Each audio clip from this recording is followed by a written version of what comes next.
poursuit avec une série d'actes de vandalisme dans la région. Olivier, il y a des arbres municipaux qui ont été cassés récemment du côté d'Amos et de Ville-Marie.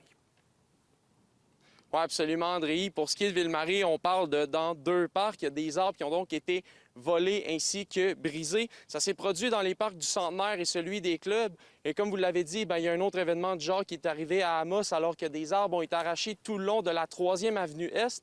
Une situation que déplore le maire Sébastien Dastou puisque d'importants travaux de réfection ont été effectués dans lesquels la végétation est ajoutée. Ça a coûté 4 millions de dollars ce projet.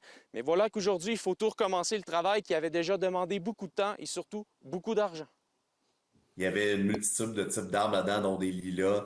Les arbres étaient... on achète des arbres le plus gros possible, justement pour donner la chance à ce que les arbres survivent et qu'ils poussent rapidement, justement pour avoir un couvert de canopée qui est intéressant. C'est triste parce que, un, ça coûte cher, c'est beaucoup de manœuvres à installer. Les arbres étaient bien pris. Là, on va devoir recommencer. Et les deux événements sont des cas isolés, Olivier? Oui, effectivement, puisque les 2 événements en fait ne sont pas ciblés, n'ont donc aucun lien. La Sûreté du Québec a d'ailleurs mentionné que pour le cas d'Amos, bien c'est un homme en état d'ébriété qui aurait arraché les arbres. Il n'y a donc pas de surveillance policière accrue qui est à prévoir. Mais d'ailleurs, le maire Sébastien Dastou en a profité pour le contexte de rappeler aux parents d'éduquer leurs enfants concernant les biens publics.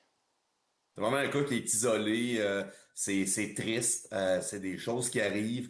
J'invite la population quand même à en profiter pour faire l'éducation à leurs enfants, à leurs ados. Je sais que dans ce cas-là, ce n'est pas le cas. C'est vraiment c'est une personne potentiellement adulte là. Ça reste que de profiter de la situation pour expliquer que c'est des biens publics, que ça coûte cher. Pour ce qui est du côté de Ville-Marie, on a décliné notre demande d'entrevue. Eh bien, merci, Olivier.